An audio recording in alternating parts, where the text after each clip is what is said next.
কুরবানিতে 4টা ভুল একেবারেই করা যাবে না, যে ভুলগুলা অনেকের ক্ষেত্রে আমাদের হয়। অনেকেই আমরা ভুলগুলা করে ফেলতেছি। দেখা যায় যে আপনি এই ভুলগুলা করার কারণে আপনার কুরবানিটা একেবারে কুরবানির পরিপূর্ণ হক আদায় করতে পারছেন না। 1 নাম্বার ভুল হলো পশুর সাথে অমানবিক আচরণ করা যাবে না। এটা আমরা গত জুমাতে বলেছিলাম। পশুর সাথে অনেকেই কি করে, নিজে গরুটা কিনছে, কেনার পরে এইবার 2জন কামলা লাগায় দিয়েছে যে গরুটা আমার বাড়ি দিয়ে আয়। এবার ওর তো তাড়াতাড়ি বাড়ি দিয়ে আসা লাগবে। ও কি করছে, একজনের দড়ি ধরাইছে আর পিছনে লাঠি ধরছে। গরু তো যাইতে চায় না, বিশেষ করে ছাগলের ক্ষেত্রে তো মোটেই যাইতে চায় না। ও কি করেছে, সামনে একজনের দড়ি ধরেছে, তুই দড়ি নিয়ে যা, আমি পিছনতে আগাইতেছি, পিছনতে বাড়ি ধরছে। এই ধরনের অমানবিক আচরণ। আবার পশু জবাইয়ের ক্ষেত্রে অনেকে অমানবিক আচরণ করে। এই ধরনের কোনো অমানবিক আচরণ করা যাবে না। 2 নাম্বার হলো এই মিস্টেক আমি অধিকাংশ সময় দেখি নিষেধ করলেও করে।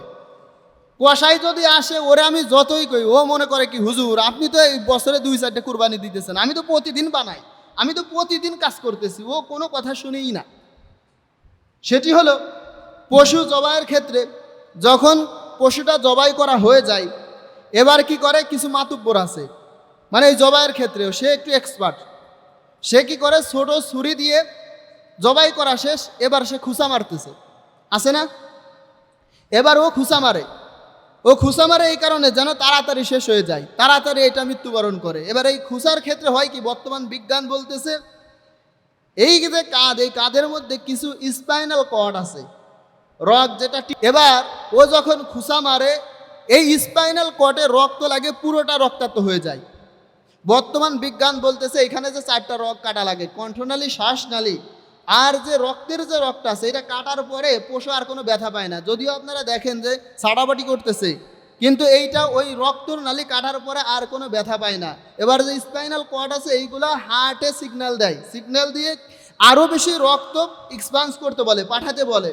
এবার যখন ও খুসা মারতেছে, এবার তো ওই সিগন্যালও দিতে পারতেছে না। এক্ষেত্রে কি হয়, এই পশুটা হার্ট অ্যাটাক কিংবা স্ট্রোক করে মারা যায়।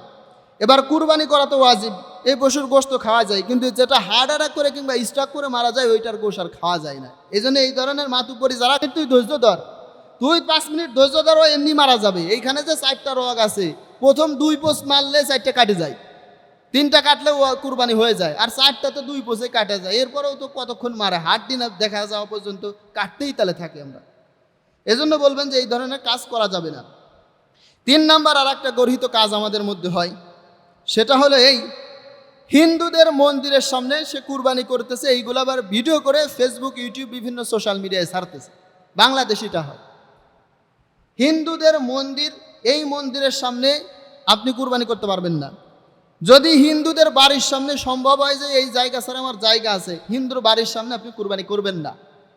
ধর্মীয় সহিংসতা, যেটা একজন প্রকৃত মুমিনের দ্বারায় কখনোই এই গর্হিত কাজগুলো করা যাবে না। অনেকে হিন্দুর, এখন আপনি হিন্দুর এই মন্দিরের সামনে কুরবানি করতেছেন, হিন্দুরা তো আপনি যেটারে জবাই করতেছেন ওইটারে দেবতা ভাবে, তাই না? হিন্দুরা দেবতা ভাবে না, ওইটারে তারা মা ভাবতেছে। আপনি ওইটারে করতেছেন কি, তার সামনে কাইটে টুকরো টুকরো করতেছেন। এ কাজগুলো করা যাবে না। এবার বলবেন যে হুজুর ভারতে কি হতেছে ওই খবর রাখেন না? আছে না অনেকেই যে ভারতে তো কুরবানি করতে দিতেছে না। এটা মুসলিমদের ব্যর্থতা। এটা যদি মুসলিমদের সেরকম শক্তি থাকতো, এখন এই সময়ের মধ্যে যদি আতাউল্লাহ বুখারীর মতো লোক থাকতো, তাহলে এই ধরনের কাজগুলো সম্ভব হতো না। এখন যদি মুহাম্মদ বিন কাসিমের মতো লোক ভারতবর্ষে থাকতো, তাহলে এই ধরনের কাজ হিন্দুরা করতে পারতো না। এই যে আতাউল্লাহ বুখারীর কথা বললাম, আপনারা জানেন কলকাতার হাইকোর্টে পবিত্র কোরআনের 26টা আয়াত নিয়ে রিট করা হয়েছিল, অর্থাৎ এই কোরআনের 26টা আয়াত তারা বাদ দিবে। এখন আপনারা ইন্টারনেট ঘাটলে এটা পাবেন। তারা বাদ দিতে চেয়েছিল। দিল্লির শাহে জামে মসজিদ থেকে আতাউল্লাহ বুখারী খুতবা দিয়েছিলেন। তিনি বলেছিলেন যে গোটা ভারতবর্ষে যা কিছু দৃশ্যমান সারা পৃথিবী থেকে মানুষেরা দেখতে আসে, যেমন দেওয়ানি খাস, এরপর আরও যা কিছু আছে, তাজমহল সহ, এর অধিকাংশই মুসলমানদের হাতে গড়া। অর্থাৎ এখানে মুসলমানরা 600 বছর তাদের আধিপত্য বিস্তার করেছে। এই জায়গায় কোরআনের আয়াতগুলোকে যে রিড করতে চাই, যদি কোনো জজ এ কথা তার মুখ দিয়ে উচ্চারণ করে, তার জিহ্বাটা আমি টেনে ফেলে পা দিয়ে পিষ্টে ফেলবো। এ ধরনের কথা যখন বলেছিল, পরবর্তীতে আর কেউ সাহস করে নাই এই কোরআনের আয়াতগুলা নিয়ে রিড করা। আপনারা দেখছেন যে একটা মসজিদ, যেটা 500 বছর জুড়ে মসজিদ ছিল, ওইটা এখন মন্দির বানাইছে না? তো এখন বলবেন যে ওরা তো এটা শুরু করেছে, এই জন্য আমরাও এইবার গরু যা জবাই করার, হিন্দুর গলায় গরুর ধর ঝুলাইয়ে দেব। গরুর ধর থাকে না একটা, যেটা বের করে, হিন্দুর গলায় এটা ঝুলাইয়ে দেব। এ ধরনের কাজ করা যাবে? হিন্দুদের মন্দির কিংবা হিন্দুদের বাড়ির সামনে এই গরু জবাই করা, এগুলা থেকে আমাদেরকে বিরত থাকতে হবে। আর 4 নম্বর যে কাজটা, আপনি কুরবানি করছেন, কুরবানি করার পরে এবার কি হয়, আগামী 1-2 মাস ধরে আপনার প্রতিবেশী যারা আছে প্রতিদিন আপনার সম্পর্কে একটু গালি দেয়। কি জন্য দেয়? আপনি গরুটা জবাই করছেন আপনার জায়গায় বাইরে যায়, একেবারে শেষ সীমানায় অন্যের বাড়ির শুরুতে, যেখান দিয়ে মানুষজন চলাফেরা করে, ওই জায়গায় যা জব করছেন। এবার করার পরে এই পশুর যা বজ্র আছে সব কিছু আপনি ওইখানেই ফেলায় রেখে আসছেন, আপনি ওইটা পরিষ্কার করেন না। এবার কুরবানি করছেন আল্লাহর খুশির জন্য। আল্লাহর হাবিব সাল্লাল্লাহু আলাইহি সাল্লাম বলে, তোমার প্রতিবেশী যদি তোমার আচরণে অসন্তুষ্ট হয় তাহলে তোমার জন্য জান্নাত হলো হারাম।